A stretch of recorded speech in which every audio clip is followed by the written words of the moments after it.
Hey guys, Aaron here from More by 4. God, that's what my kids call it. Aaron here from More 4x4. Amazing day. Did all my PT this morning. I'm feeling fit and dropping kegs left, right, and centre. Down almost 20 kilos in the last 3 months. So loving life. And I just wanted to share with you a bit about what's going on in the shop here today. So you can just kind of see what we're getting up to. Behind me here, you can see Andrew's what we call, this is mid process, but it's what we call our weekend warrior package. So this is basically off-road animal bar, steady Type X Pros, stealth light bar from Steady, and we've got a so technology is not my friend today. I didn't realise, I don't normally film in selfie mode. I am now, because I just cocked up the last video, mid bloody filming. And so I thought I'd just do it in selfie mode so I can see what the fuck's going on. Yeah, that's my bad. So I think I'm explaining what was going on in the front of this. I don't actually know because I haven't viewed the footage. I just figured out that it had to stop bloody recording. Anyway. No one's perfect. Fuck, I'm not. Well, I just stopped the recording. What a goofball. Okay, so that's a weekend warrior package. It's going to get a snorkel, wheels and tires, and we'll show you all about that, including built-in recovery points, which actually most mainstream bars do not come with. So I would say almost 100% of the bars that we do come with built-in recovery points, so you don't have to spend extra. Anyway, here is Shane's Y62 build that we're doing for him. Shane actually has sent us this vehicle from Darwin. Him and his mate Cam is that one down there. So Cam actually came to us a few months ago with the need for a GCM upgrade on his patrol. Cam runs a business in Queensland, and he does vehicle weighing. So he just travels around the country with his caravan. He's got his scales on all his equipment, and he basically just weighs vehicles, weighs caravans, and I guess in some way give some advice to travelers out there, because I'm going to go on a limb here and I'm going to say 9 out of 10 vehicles who are towing, who have accessories on them, will be illegal in some way or another, whether it's GCM, GVM, rear axle load. It's incredible how many vehicles out there. I'm going to say 9 out of 10. So comment below if you think I'm right, if I'm wrong, and I'd like to hear your opinion on that. So anyway, Shane, this is Shane's. He sent us his vehicle from Darwin. And quick overview, we've got dash color-coded two-tone, so we've left some nice detail with the black there. We've got the black, everything's been blacked out. The grille, beautiful job, thanks Just Dip It. Black accents. So this is going to look sick. So what else have we got? King wheels, that looks sick. Let's back up here. It's a bit hard to see in this light, but nice wheel. Safari snorkel. Clear view mirrors.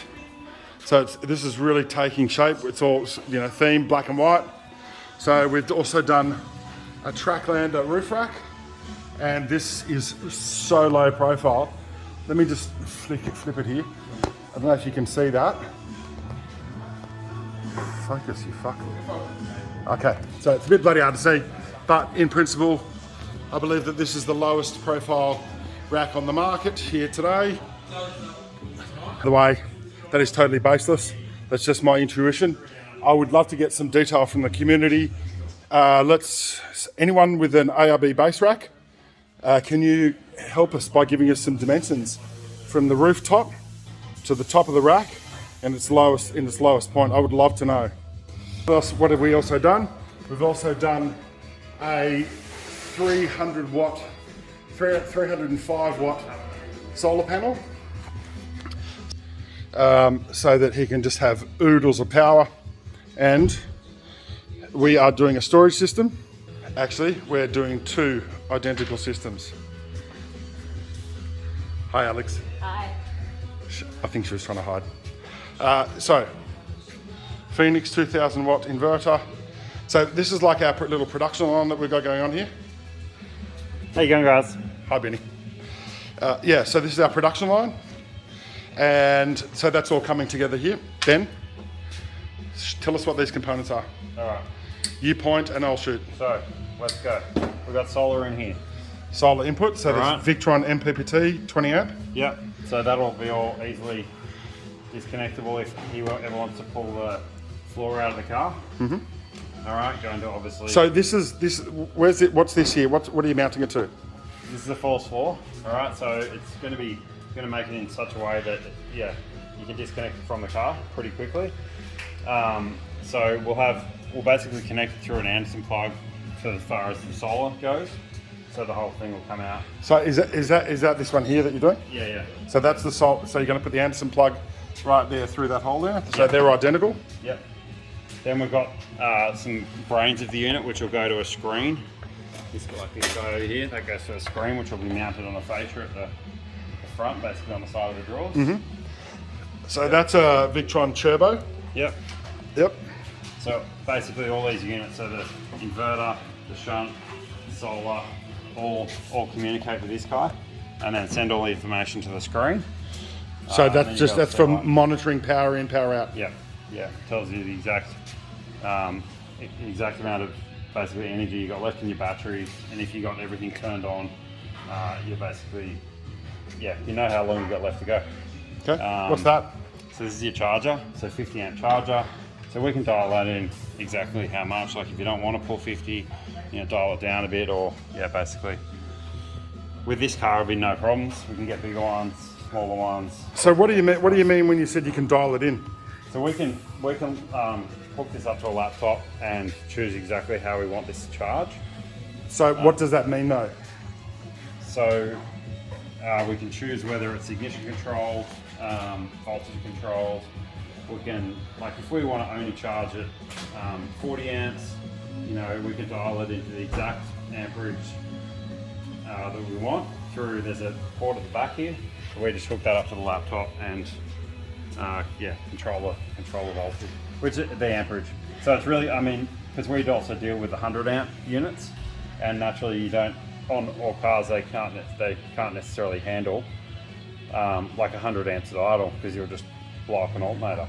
Well, so, because too much load on the alternator. You can physically hear the car like lagging at idle, so you don't want to be drawing like that much power. I've got 100 in my car, and like I've dialed it right down, so it's drawing. I think it's about 65 amps at idle, but it's so it charges. Fuck, what? Come again? Yeah, so it's drawing. It'll literally charge. I got a couple of lithiums in mine, so it's like it'll charge the batteries up super fast, especially with solar as well. Did you say 65 amps at idle? Yeah.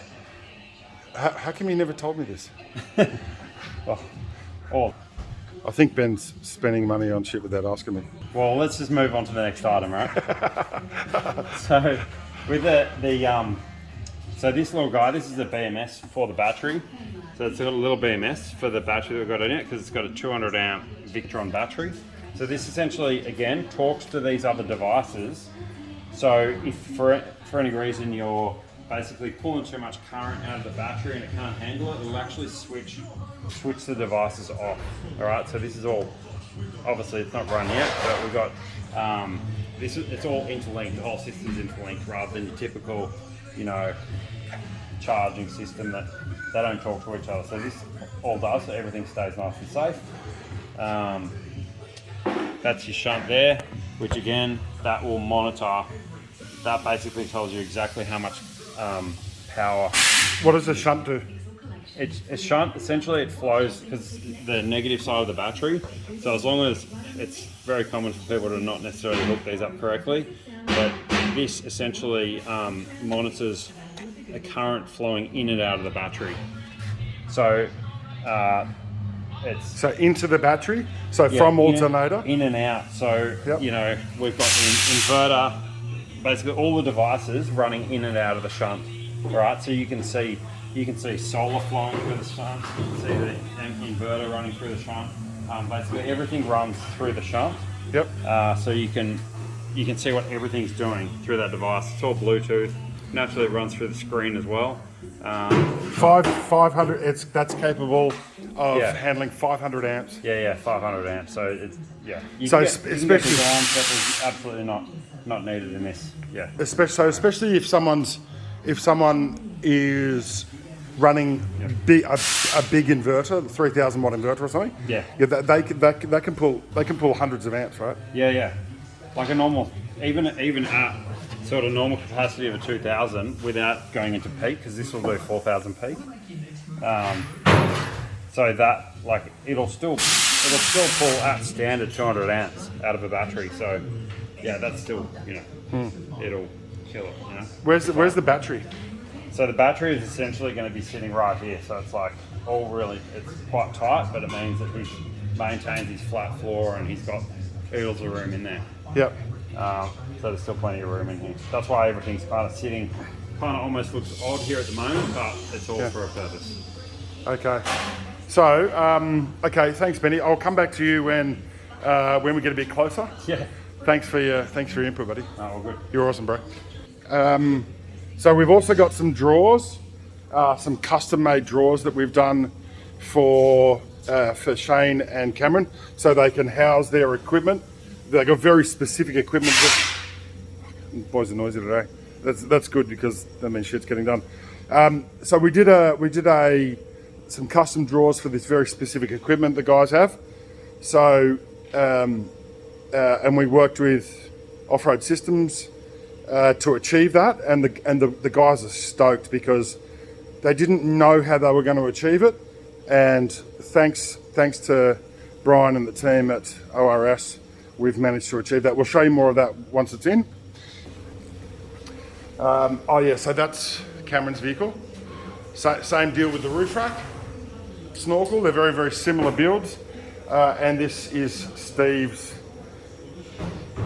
pre-rego Y62. So pre-rego 4.2 ton GVM. So this has the Raslar bar on it. Sick, so neat. And Australian made, which I love. That they are Clearview next gen mirrors, and they're in the retractor position. They don't retract all the way, but it's good enough that you can save a bit of space in the car park. And incidentally, I don't know if you guys can see this here, this is the shit that we use to protect the brand new vehicles that we're working on. So that's officially our longest what's in the shop video. So I hope you enjoy it. If you guys want any information about GVM upgrades or anything, even if it's just something random, we're here to help, and we've got I've got more than 3 decades in the four-wheel drive space for, in off-roading, full driving, and adventure building vehicles. So if you need to know anything, please reach out. I want to share my knowledge with everyone. Thanks.